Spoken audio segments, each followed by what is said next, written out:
Buenas tardes, y vamos a seguir con nuestro recuento de acontecimientos, de personas, de hechos, en esos años 50, los que les decía el otro día. Aparentemente no parece que cambie mucho, pero evidentemente son vistos en la distancia una inflexión definitiva entre lo que había sido la auténtica glaciación que heló al país después de 1939 e incrementada incluso por la incertidumbre de la Segunda Guerra Mundial, y los años 60, que fueron realmente años de cambios, de modificaciones, de descontentos, etcétera, que aunque tardaron mucho en dar su fruto, aunque lo dieron muy tardíamente, pues en definitiva supusieron a la larga la conquista por parte del país de la normalidad, en el marco de una constitución, de una democracia y de una vida cultural particularmente activa. Bueno, pero el otro día recordarán que lo último que habíamos hablado era de las últimas cosas que habíamos dicho, eran algunas referencias a las primeras constancias por parte de escritores y de gestores de la cultura en España de la repercusión de la obra de los escritores exiliados españoles. El exilio español había sido realmente una auténtica catástrofe cultural, no se puede decir de otro modo, posiblemente porque el número de personas que se exiliaron en México, por así decirlo, por citar en este caso, el núcleo desarrollaron una vida cultural más activa, más prolongada durante bastante tiempo, una integración mayor incluso en la sociedad mexicana. El número de personas no fue muy extenso. Seguramente a México se desplazaron en total, no llegó seguramente a 10.000 personas. Pero de ellas un montón eran intelectuales, eran jóvenes profesores, eran escritores, pintores, arquitectos, etcétera, que encontraron una sociedad favorable, un apoyo institucional que nunca agradeceremos bastante y que acabaron significando mucho,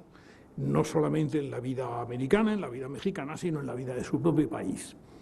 Pero no es en estos casos la contabilidad bruta del exilio, que evidentemente en muchos casos además termina relativamente pronto, al cabo de un tiempo mucha gente ya puede volver al país, ya no hay persecuciones, en fin, y en algunos casos pues se afrontan los riesgos, pero el exilio lo que es una herida abierta de forma permanente,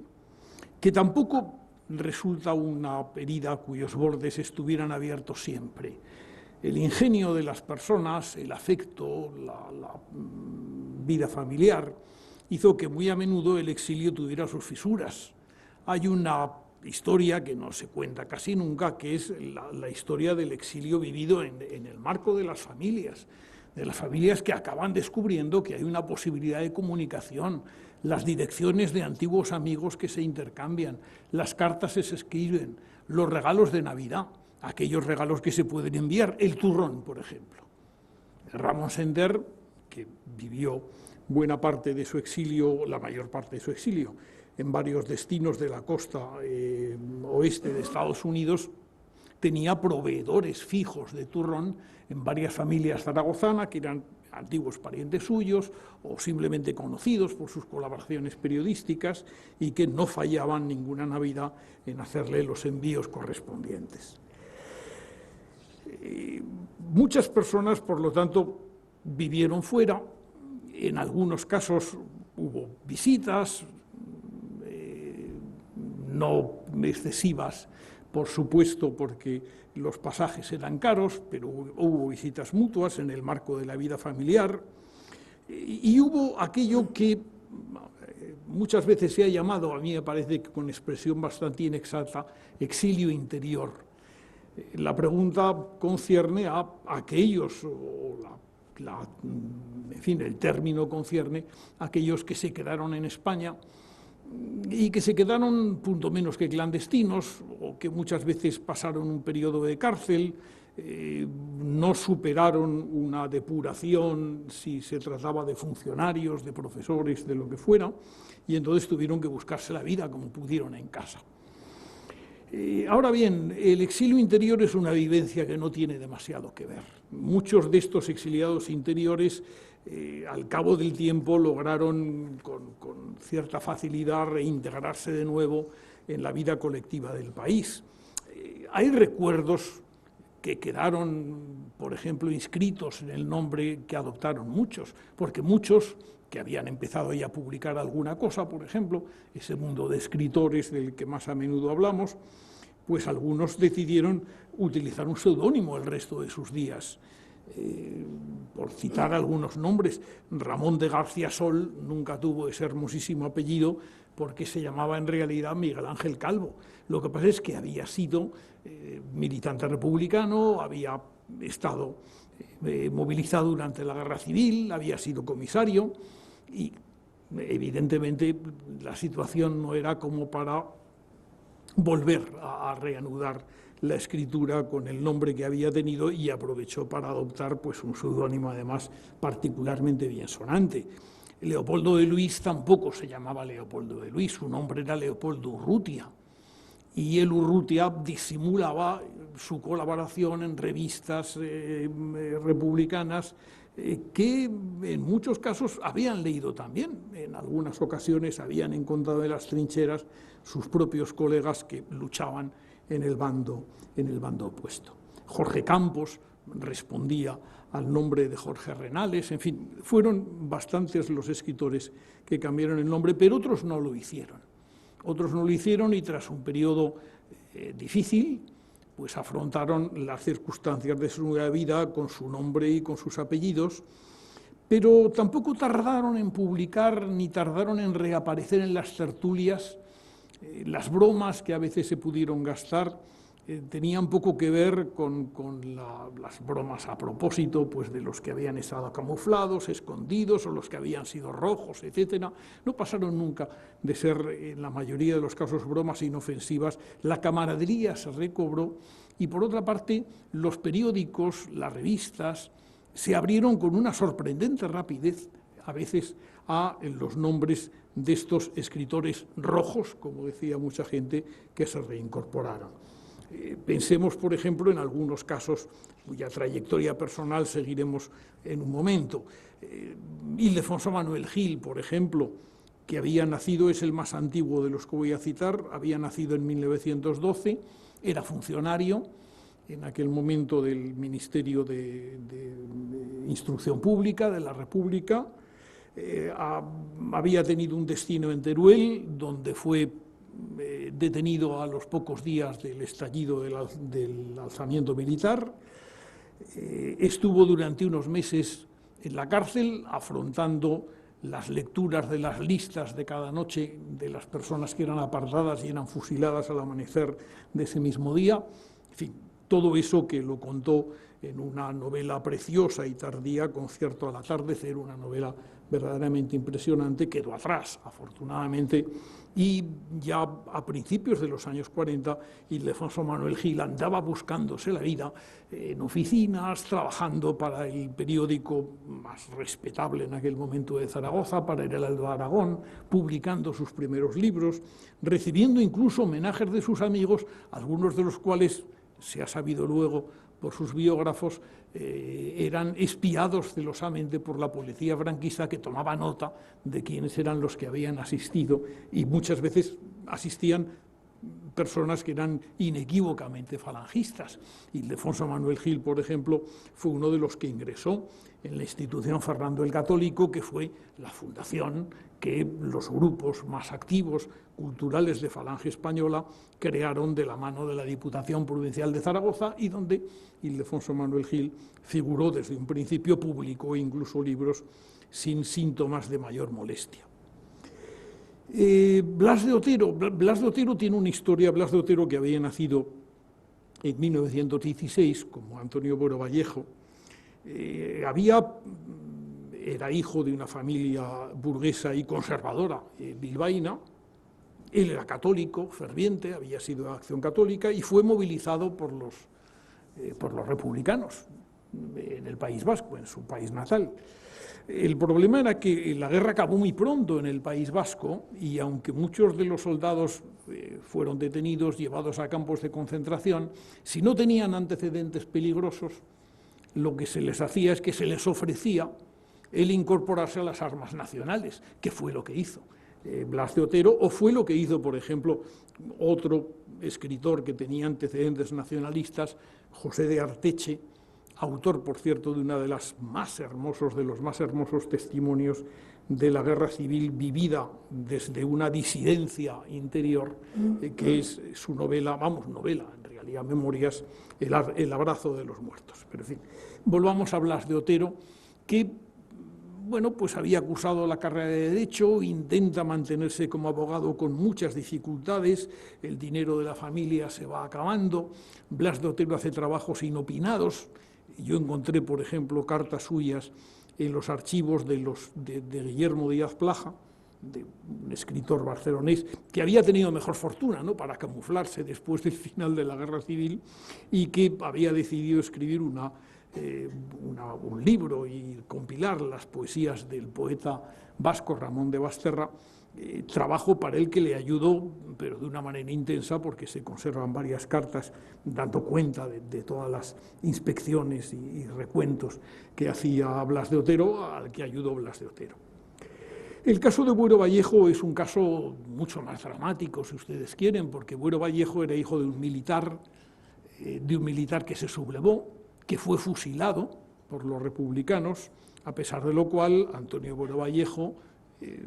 que era militante comunista, hizo la guerra civil en el bando republicano, fue detenido al final de la guerra y fue condenado a muerte. La realidad es que afortunadamente muchas condenas a muerte se indultaban, las penas subsiguientes eran condenas de 30 años de cárcel, que fue lo que le cayó a Antonio Buero Vallejo, pero lo que ocurre es que era tal la cantidad de gente que había en las cárceles que a poco que hubiera una recomendación o un buen comportamiento, etcétera, pues se les ponía en libertad provisional, como ocurrió con Antonio Buero Vallejo, que salió de la cárcel, creo recordar que fue en 1947,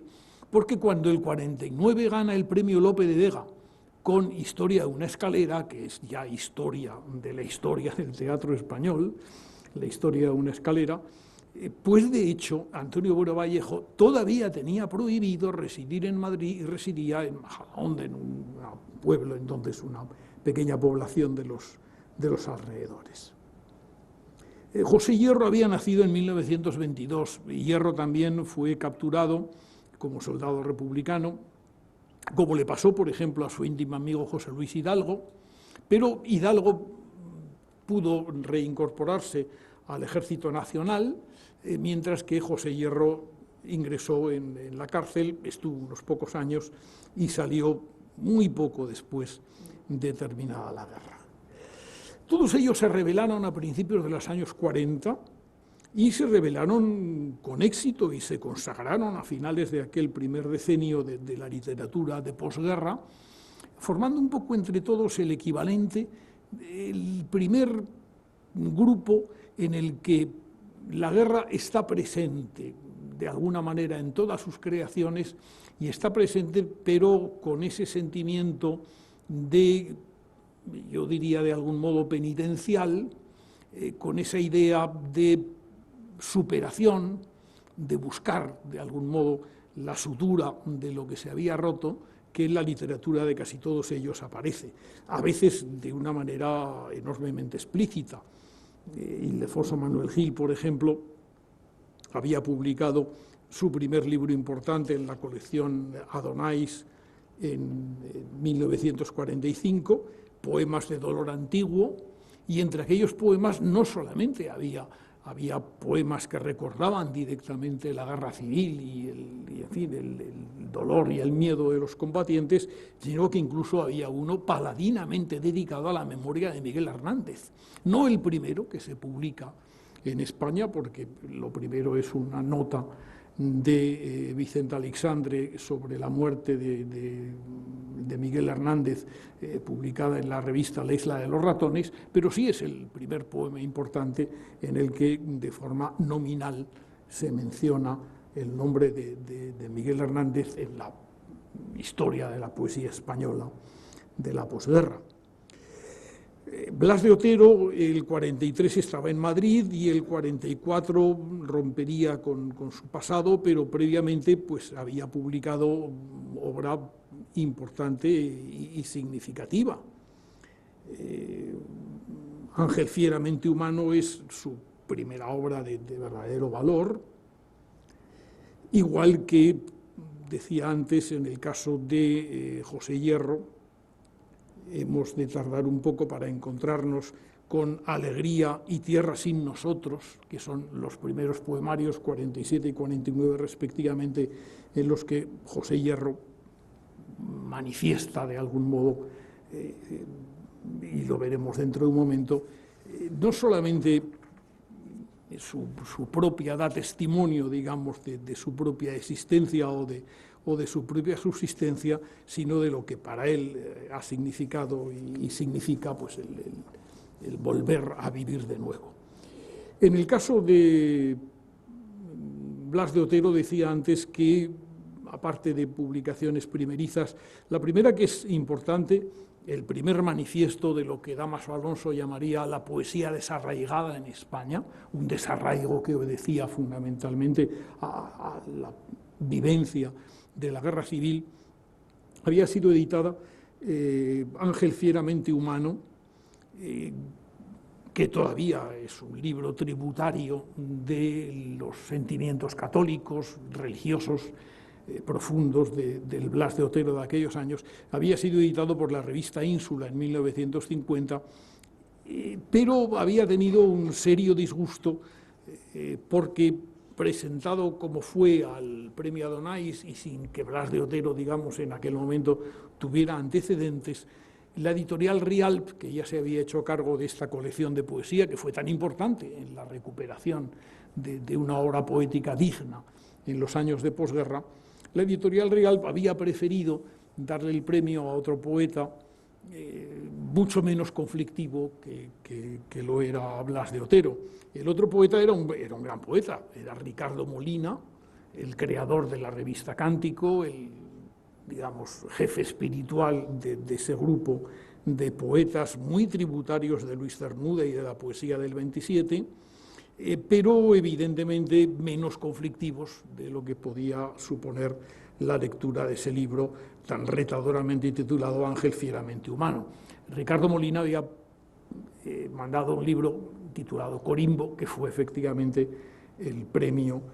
Adonais de 1949 y que salió un año antes de que fuera editado por Ínsula Ángel fieramente humano de Blas de Otero. En los años 50 estos escritores siguen publicando. En 1952, por ejemplo, Ildefonso Manuel Gil, que es con quien hemos empezado, publica dos obras importantes. Una es un poemario, El tiempo recobrado, es un recuerdo de la infancia, un tema que no deja de ser bastante común en este momento, como todo lo que significa saltarse a la torera, lo que ha ocurrido en los últimos años en aquella juventud que han vivido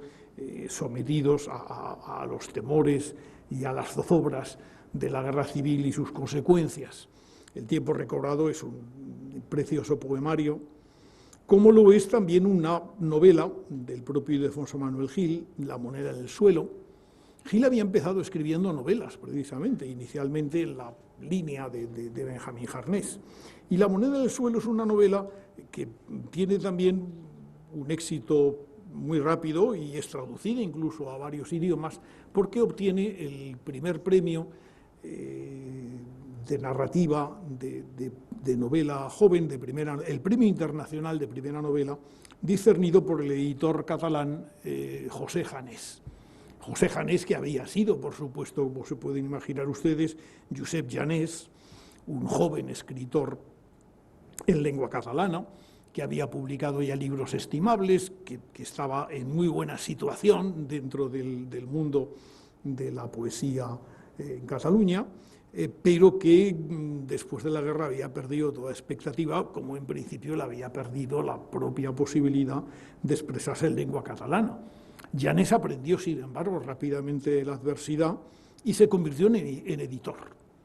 Fíjense ustedes que es un momento, la posguerra, y tendremos oportunidad el último día de revisar el mundo editorial, en el que se produce en muy pocos años un cambio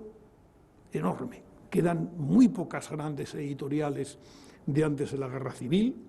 y casi todas las que funcionan son nuevas. Pero las más originales, las que surgen con mayor empuje, pues es, por ejemplo, la editorial José Janés, como se llamó, desde un principio, que hubiera llegado a ser, y lo era ya en el momento en que Janés desapareció en un accidente de automóvil, podía haber sido, llevaba camino de ser, la mejor editorial de España. De hecho, absorbida por la editorial Plaza, se convirtió en Plaza Janés, pero buena parte de los fondos de Janés, y yo creo que el pulso mismo de Janés, las obras que tenía contratadas, etcétera, acabaron dentro del mundo de Editorial Planeta, que también es una editorial fundada en los años de la inmediata posguerra. Pero en fin, vayamos al libro La moneda en el suelo, el libro que es difícil no leer sin tener la impresión de que la historia del personaje central es un hombre joven todavía, pero ya no tanto, que ha tenido amores fogosos, pero que siempre acaban por su desconfianza, por su recelo, por su inestabilidad. Un hombre que ha podido hacer una carrera de violinista, pero al que, sin embargo, un accidente en el brazo que le impide volver a tocar el violín, pues le hace ya incapaz. Y esa moneda en el suelo, que alude al hecho de que se echa una moneda al aire y no sabemos nunca de qué lado caerá, en este caso cae permanentemente del lado de la mala suerte, pues es el que marca el hombre, el destino de este personaje. Ustedes leen la novela y verán que no hay prácticamente alusión ninguna, no hay ninguna alusión directa, expresa a la guerra civil. Todo se desarrolla en una ciudad española innominada, pero el clima, de algún modo, esa ominosa sensación de fracaso, el hecho mismo de que no tengamos más antecedentes del personaje que su vocación por la música y por el violín, de hecho implica de algún modo que es una metáfora más de un destino aciago. Es lo mismo que ocurre, por ejemplo, con las primeras obras de Antonio Buero Vallejo. Historia de una escalera de forma explícita. Es el repaso muy original, como ustedes saben, con un planteamiento escénico verdaderamente atractivo y que ha sido después muchas veces imitada, ha estado muy presente en el teatro moderno y no solamente español, la idea de una historia colectiva. Es posible que hubiera visto antes de la guerra, porque se estrenó en el año 35 en España, la traducción de La calle de Elmer Rice, una obra norteamericana de la que se hizo en tiempos republicanos un montaje espectacular y que realmente pudo haber inspirado lejanamente, si es que Antonio Buero Vallejo había podido verla, pudo inspirar la idea de organizar la historia de una escalera en torno a una suerte de escenario múltiple donde se producen los diferentes encuentros de los personajes. Vuelve a no hablar directamente de la guerra civil, pero cada vez que vemos un personaje que se lamenta continuamente de su mala suerte, cada vez que vemos a alguien abrumado bajo augurios o dificultades, es inevitable que lo asociemos con un talante, con una temperatura que es la de posguerra. Esto quizá pueda parecer más claro todavía en otra obra de Antonio Buero Vallejo, que curiosamente, así como ganó, les decía antes, el premio Lope de Vega con la historia de una escalera, ganó también el Accésit. porque había presentado en La ardiente oscuridad, las dos obras, por supuesto, con seudónimo, y el jurado no tuvo ningún inconveniente, así debían ser las demás obras, y así de buenas eran las de Buero Vallejo, claro, en premiar las dos obras. Por eso se retrasó el estreno, porque además Historia de una escalera fue verdaderamente un éxito casi inmediato.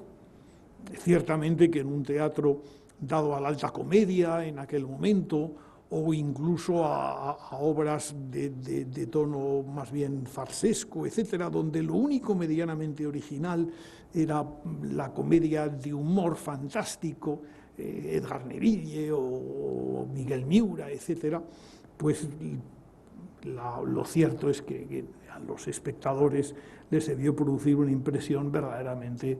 profunda e inolvidable el ver ese pedazo de realidad que compone Historia de una escalera. En La ardiente oscuridad era una realidad igualmente presente, pero claramente metafórica. Es la primera vez, pero no la última, en la que la ceguera o alguna forma de invalidez aparece en las obras de Buero Vallejo como una constatación de las flaquezas del ser humano, del destino aciago de algunas personas. Porque en La ardiente oscuridad es una obra que se desarrolla en un asilo, una residencia para ciegos, donde el clima que ha creado la dirección es un clima de optimismo, de tratar con naturalidad la minusvalía que aqueja a todos, donde la gente aparenta o llega incluso a ser feliz, pero donde el protagonista de la obra introduce el elemento de disidencia, de negación, de esa felicidad artificial que han hecho entre todos. Evidentemente, todo el mundo está pensando en que unos años después el concierto de San Ovidio volvería otra vez sobre lo mismo. Unos ciegos que tocan una orquesta que es objeto de ludibrio y de toda clase de burlas por la gente que la oye, pero que gracias a eso se pueden ganar la vida, y alguien que intenta, un ciego que intenta redimir esa situación y decir, se toca mal, pues también podemos tocar bien y ganarnos el dinero de otra manera. Bueno, pues esa misma tragedia se esboza ya en el dilema en La ardiente oscuridad, que sigue en su estreno el año 50 a Historia de una escalera, y a la que del año 52 sucede otra importante obra de Buero Vallejo, en la que esta vez sí que la metáfora me parece bastante evidente. Me refiero a La tejedora de sueños, que es una actualización de la historia de Penélope, la mujer de Ulises, que durante el larguísimo viaje de Ulises, durante esa desaparición que podría ser definitiva, se dedica a rechazar a sus pretendientes y a tejer interminablemente una tela para recibir a un día al que es o era su marido. Lo que pasa es que en La tejedora de sueños cambia un poco el papel de los personajes. Ulises es un hombre voluntarioso, terco, es un mal marido, por otra parte, que no ha vacilado en engañar repetidas veces a su mujer. Telémaco es un muchacho que no es otra cosa que la hechura de su padre, desprecia a su madre, la trata mal, es un joven que no se aviene con ninguna forma de disciplina, y en cambio la persona que está más cerca, el enamorado que está más cerca de Penélope, Anfino, es una persona con unas cualidades que evidentemente están muy lejos de ser las que Ulises tiene, ¿no? Toda la obra es, en definitiva, una reescritura, o diría casi mejor, contraescritura de la historia que había dejado escrita Homero, y de algún modo es una obra donde se vuelve a hablar de guerra, de responsabilidades contraídas por guerras absurdas, por la guerra de Troya, en definitiva de cómo la fidelidad, el amor, es decir, las virtudes cotidianas que nos mantienen al pie de la vida son siempre mejores que las virtudes esporádicas que se ejercen con las armas en la mano, por ejemplo. Hablábamos antes de la obra de José Hierro y han visto que íbamos avanzando un poco en el tiempo. Quinta del 42 de José Hierro es su primer libro verdaderamente importante, aunque ya hemos citado Alegría, que es ya de finales de los años 40. Pero Quinta del 42, que es exactamente el 52 y que además corresponde al nombre de la Quinta de Hierro, que fue anticipada al apuntarse como voluntario al ejército republicano. Quinta del 42 es una obra que es una de las primeras grandes obras de la poesía española del momento, donde es patente desde un principio no solamente una escritura de reserva moral frente a las consecuencias de la guerra, de manifestación, de pertenencia a las ideas que siempre se han tenido, sino de algo mucho más importante y que no es difícil rastrear en mucho de la literatura de este tiempo: la necesidad de enunciar los sentimientos, muchas de las cosas que esta literatura de los años 50 transmite, a través del enunciado en primera persona del plural. Ese nosotros, que en poesía sobre todo parece desplazar a esa poesía tradicional que siempre se había hecho a partir del sentimiento o de la emoción propiamente individual. Ya la dedicatoria de Quinta del 42 a Aurelio García Cantalapiedra, uno de los personajes que más se habían movido en el mundo de la cultura santanderina de los años 40, pero que lo que había sido es compañero de la Federación Universitaria Escolar, del sindicato republicano o estudiantil en los años inmediatamente anteriores a la guerra, había sido compañero, ahí había conocido a José Hierro. La dedicatoria Aurelio es al amigo fiel, comprensivo, entrañable, adjetivos que parecerán tópicos a los extraños, insuficientes a los amigos. Esta idea de un afecto que es trascendental y que no pueden entender quienes no lo participen, es algo que está muy presente, no solamente ahí, sino en un poema, por ejemplo, como Generación, donde se habla paladinamente del sufrimiento colectivo. Se desbordó un día la vida, nos tornó locos y les pusimos a las cosas nuevos nombres, y el vino rojo de la sangre y el agua pálida del llanto, el sol majestuoso del mediodía de verano, fueron más que simples fenómenos, abstracciones, malabarismos de los teóricos.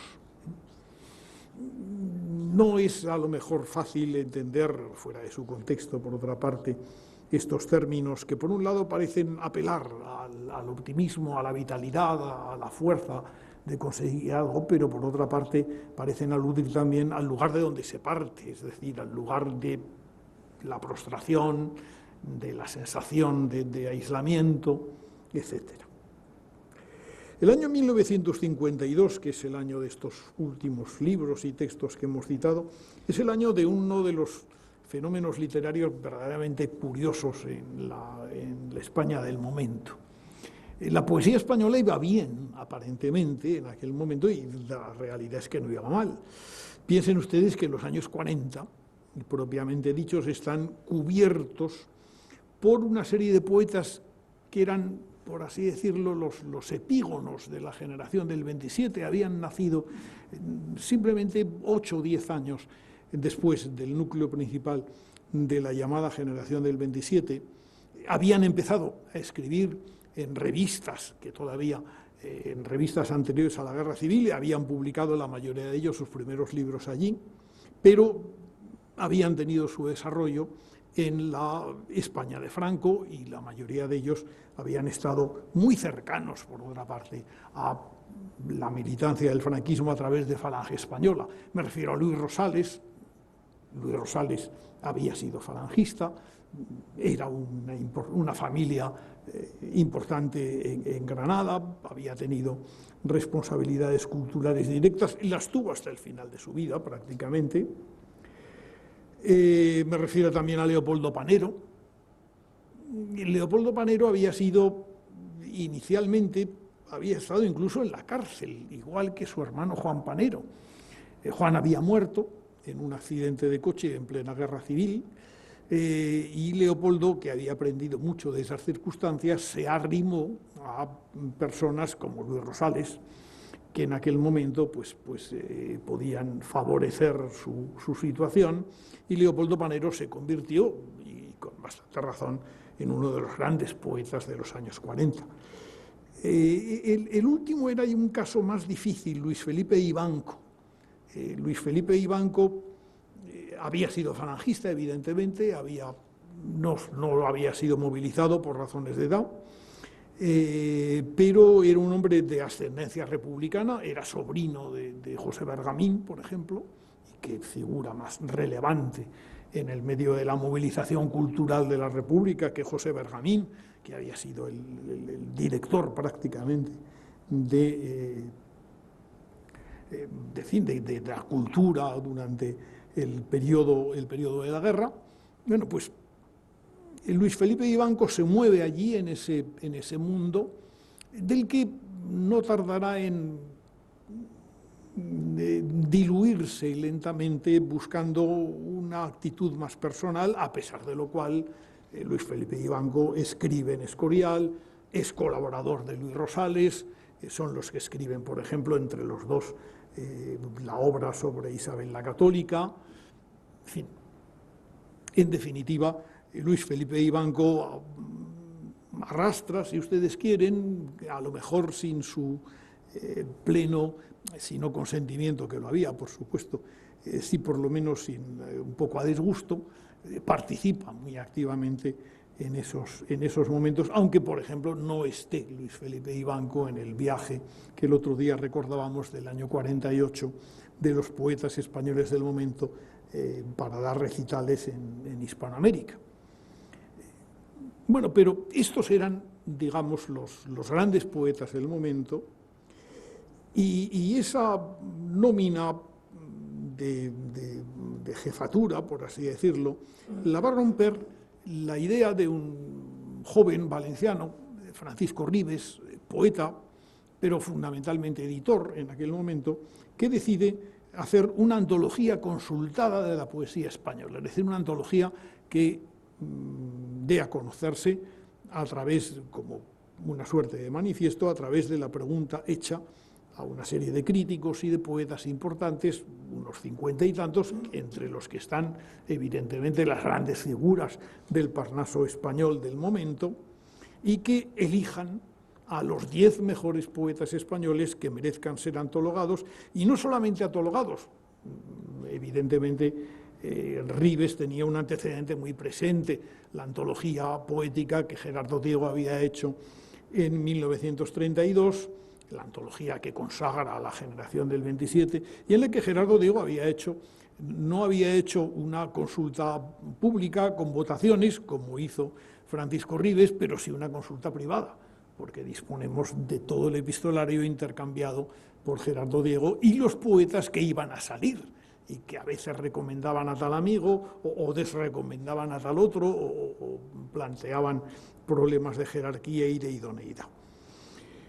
Pero sí que tomó de la antología poética de Gerardo Diego la idea de que cada poeta de los seleccionados escribiera su poética. He dicho 10 poetas, había que elegir 10 poetas y, por lo tanto, solicitar de cada uno de ellos una antología de sus versos, una breve antología y una declaración poética, pero si alguien ha conocido o tiene el libro de Francisco Ribes, la antología consultada de la poesía española, sabrá que los poetas no son 10, sino 9. ¿Por qué fueron 9? Pues porque en el último momento los poetas, que sí habían sido consultados, por lo menos a posteriori de la situación, rechazaron a uno de ellos. Uno de ellos que era José García Nieto. José García Nieto era un poeta activísimo, había sido uno de los creadores de Garcilaso y del garcilasismo en España, era evidentemente un hombre de la situación, era, no hay por qué no decirlo, un muy buen poeta, quizá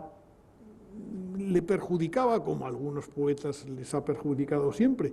la facilidad con la que componía versos, pero la dependencia de García Nieto de los fondos y las subvenciones oficiales. No voy a decir el tono de Garcilaso, porque Garcilaso es una revista de 1942 que reserva sorpresas al lector actual. En Garcilaso, claro que es una revista que parece obedecer al modelo de una poética como el del héroe que le da nombre, ¿no? Una poética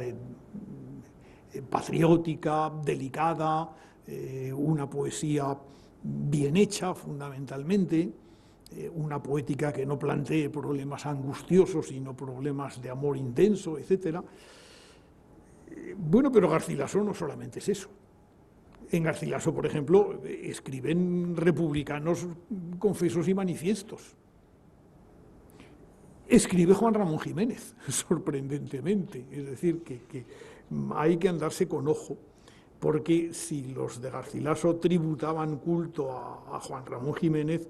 hemos sabido después, por declaraciones de algunos de ellos, y no creo que inventadas, que también se pasaban entre sí, porque no abundaban los ejemplares de la segunda antología poética de Juan Ramón Jiménez, la edición de 1922, en uno de los pequeñitos libros de la Biblioteca Universal de Calpe, que yo creo que es posiblemente el libro que más se ha leído por parte de los poetas españoles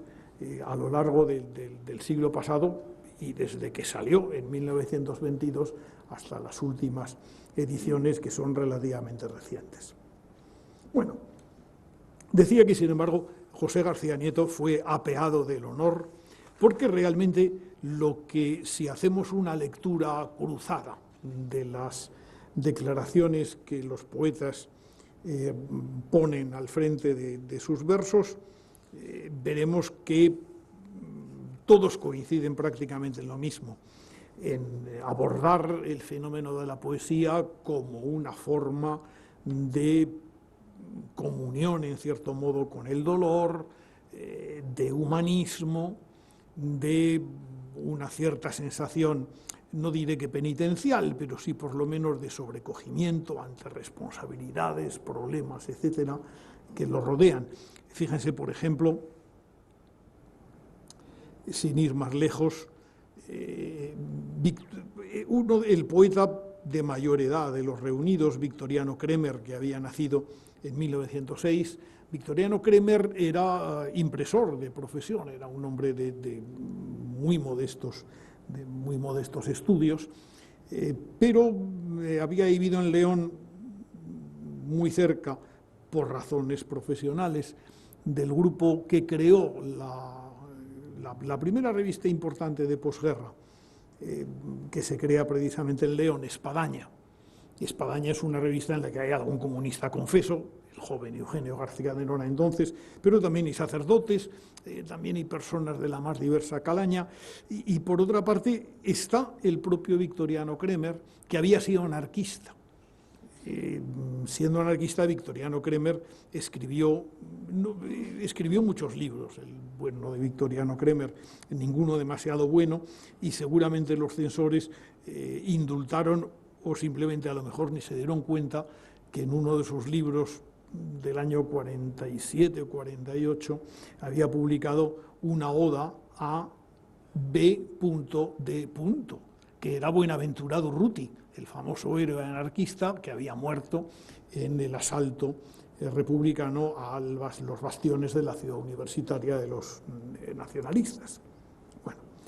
Victoriano Kremer es uno de los poetas que aparecen allí. De 1911 era otro poeta también seleccionado, Gabriel Celaya, cuya situación de personaje vinculado al mundo de la oposición era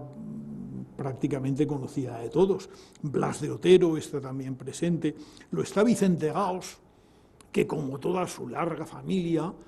reunía exiliados y disidentes clarísimos con respecto al régimen, como lo han seguido o lo siguieron siendo todos. Estaba Rafael Morales. Rafael Morales había sido el primero de los premios Adonais con los sonetos del Toro, y evidentemente en principio parecía ser ese poeta de formas escultóricas, de tono cercano al de la poesía clásica, pero distaba mucho de serlo, como veremos que se desprende de sus propias declaraciones poéticas en la antología consultada. De hecho, sigo con ellos en orden de edad que va disminuyendo, tal como los pone el libro. Está Carlos Bousoño y está Eugenio García de Nora, ambos son de 1923, y por último José María Valverde, en 1926, nacido en 1926, poeta de situación siempre curiosa a la hora de clasificarlo. José María Valverde hizo una carrera muy temprana, tanto en poesía como en el mundo académico, en el mundo cultural. Se había movido siempre en el terreno, casi hasta sus últimos años, de una poesía confesional, de una poesía católica, pero de hecho, por razones de relación, de amistad, de edad, en realidad José María Valverde es mucho más un poeta de la llamada generación del 50, es decir, de la generación de Gil de Viedma, de Carlos Barral, etcétera, de los que fue amigo y contertulio en Barcelona, que era donde él vivía, que un poeta que lo viéramos en una antología como es el de la poesía consultada, que más bien parece pertenecer al final de la posguerra que a ese comienzo de los años 50. Pero en fin, es una de las contradicciones. ¿Qué es lo que dicen todos ellos? Pues he hecho una breve selección de cosas, de manifestaciones. Blas de Otero, por ejemplo, es inequívoco. Blas de Otero pide en sus declaraciones demostrar hermandad con la tragedia viva y, desde luego, lo antes posible intentar superarla. La alusión a la guerra es muy patente. Cree que, Blas de Otero, hay que escribir a favor del viento, pero contracorriente. Carlos Bousoño, cuya poética, muy cercana a la del Alexandre de estos años, es más bien metafísica que otra cosa, también dice que no soporta la poesía clásica española, escultórica y más respetable, Fernando de Herrera, Garcilaso de la Vega, Fray Luis de León, etc. Celaya afirma que esta poesía no es la nuestra, ni es nuestra, ya que no es un instrumento entre nosotros para transformar el mundo. Poco más adelante, la declaración de Gabriel Celaya, ya saben cuál era: la poesía es un arma cargada de futuro, pero todavía no había demasiado futuro por aquel entonces, y se limita a decir que ha de ser un monumento para transformar, un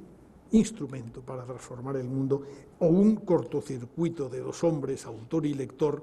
que quema y deja en nada la materia verbal.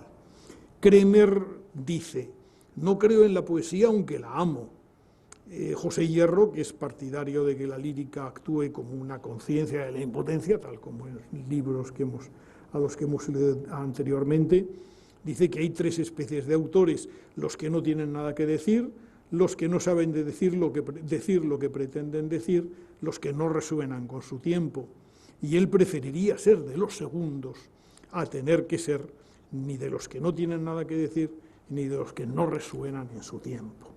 Es decir, prefiere la torpeza a la insinceridad. Eugenio de Nora, que era militante comunista, declara que la poesía es algo tan inevitablemente social como lo es el trabajo, la ley. Y solamente Valverde supone una cierta excepción en este mundo de poéticas de urgencia, de poéticas de intervención directa, porque él habla de poética y metafísica, recuerda que la poesía es fundamentalmente un arte y que desde ese momento de la poesía española, donde hay demasiados contenidos a palo seco, leo literalmente, alaridos entrañables, metafisicismos más o menos existencialistas,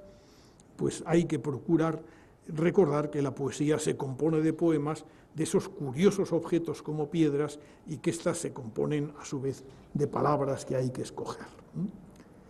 Así que el año 1952 fue un año importante en ese orden de cosas. Otras, por supuesto, nos dan un nivel, un planteamiento de calidad o de interés, si quieren ustedes, diferente, o a veces no tanto. Ese mismo año pasa casi inadvertida, al lado de la antología de Francisco Ribes, que tiene una difusión bastante importante, el hecho de que se publica por primera vez, y lo hacen Joan Fuster, un importante escritor luego en lengua catalana, y José Albí, para la revista Verbo de Alicante, reúnen una antología de poesía surrealista en España. No había mucha, por cierto, la mayoría de ella era poesía de anteguerra y luego alguna cosa del grupo que se llamó a sí mismo postista, porque era post a todos los ismos, el postismo. Bueno, pues es una antología organizada por José Albí, poeta el mismo que no llegó a ser nunca muy importante, y Joan Fuster, que sin embargo hizo una interesantísima carrera como ensayista en su lengua nativa, la variante valenciana del catalán. Bueno, pero las otras cosas que hay en estos primeros años de los 50, que son los que hemos evocado aquí, pues hombre, algunas de rara perfección, pero que no dejan de ser exóticas para el momento. Edgar Neville, por ejemplo, un aristócrata que se preparaba, que era ya diplomático y cercano a la República en 1936, que da el viraje, que nunca es una persona ejemplar, porque mantiene una relación manifiestamente adulterina con una actriz más joven que ella, más joven que él, mucho más joven que él, por supuesto.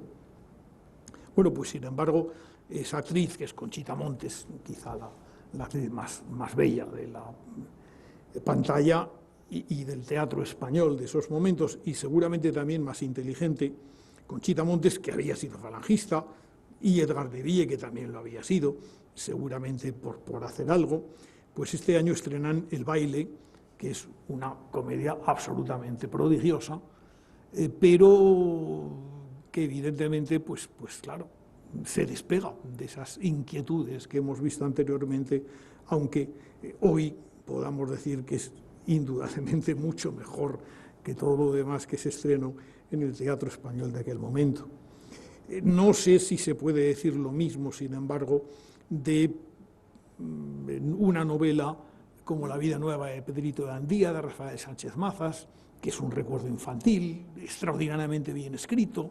pero tocado con sus puntas de cursilería metafísica, si quieren que les diga la verdad, por lo menos la verdad de mi opinión. O una novela como Plaza del Castillo, que evidentemente es de Rafael García Serrano, pero que no mejora esa especie de espíritu bronco, de violencia innata y en el fondo de cierto atractivo en la capacidad narrativa que había tenido La fiel infantería, la novela de 1942, que obtuvo el Premio Nacional de Literatura y que fue retirada por la censura, simplemente porque había una escena de prostíbulos en un momento determinado, fue por el que la censura retiró La fiel infantería. Plaza del Castillo ya no es lo mismo, intenta ser la novela que cuenta en una especie de simultaneísmo que se lee bastante bien lo que fue la concentración en la Plaza del Castillo de Pamplona de toda una serie de milicianos, entre los que estaba el propio Rafael García Serrano. García Serrano acababa de arrancar el cartel de Izquierda Republicana en la sede de Izquierda Republicana, que juntamente con unos amiguetes había asaltado. Bueno, pues de allí partían unos autobuses requisados a toda prisa, que acudían a diferentes lugares de Navarra en esas labores que se llamaban entonces de reconocimiento y que en realidad eran de depuración y de fusilamiento sin previa causa, ni que decir tiene. Bueno, pues Plaza del Castillo. Otra cosa rara de la que nadie se entera, y es obra del hijo de Rafael Sánchez Mazas precisamente, es el año de Alfanui, de las andanzas de las industrias y andanzas de Alfanui, de Rafael Sánchez Ferlosio, una de las obras más ignoradas de su tiempo y sin embargo una obra que todavía nos sigue diciendo mucho a los que la leemos. El 53 ya trae muchas. Del 53 da la impresión de que es uno de esos años de desbloqueo de bastantes cosas. Fíjense, por ejemplo, que es el año en el que Cela publica Mrs. Cadwell habla con su hijo, quizás su mejor novela, donde intenta desmentir de una forma bastante clara que él no es solamente el narrador de El viaje a la Alcarria, que ha publicado el año 47, de La familia de Pascual Duarte, que es del año 42, en fin, de las obras que más o menos le ascriben a una literatura neoruralista y castiza, por así decirlo, sino que puede escribir una novela inglesa y con todas las características de novela psicoanalítica, etcétera, etcétera. No es mala novela y más de uno dice que es la mejor del autor. Bueno, pues Mrs. Cadwell habla con su hijo, Mi idolatrado hijo Sisí, de Miguel Delibes, que es su primera novela de madurez, o Los cipreses creen en Dios, de José María Gironella, que es posiblemente el primer acercamiento que se hace a la Guerra Civil Española con los nombres y apellidos, características formales y demás, de todos los climas y de todas las ideologías que combatieron en la Guerra Civil. No es una gran novela, por supuesto. Gironella era un escritor al que le faltaban pues bastantes puntos de cocción, de cultura, pero quizá precisamente por eso era más atrevido que los demás. Nadie se hubiera atrevido en aquel momento en escribir una novela de unas 600 páginas contando todo lo que había ocurrido en Gerona y que él conocía y que él sabía perfectamente porque él había estado allí en los años inmediatamente anteriores al estallido de la guerra.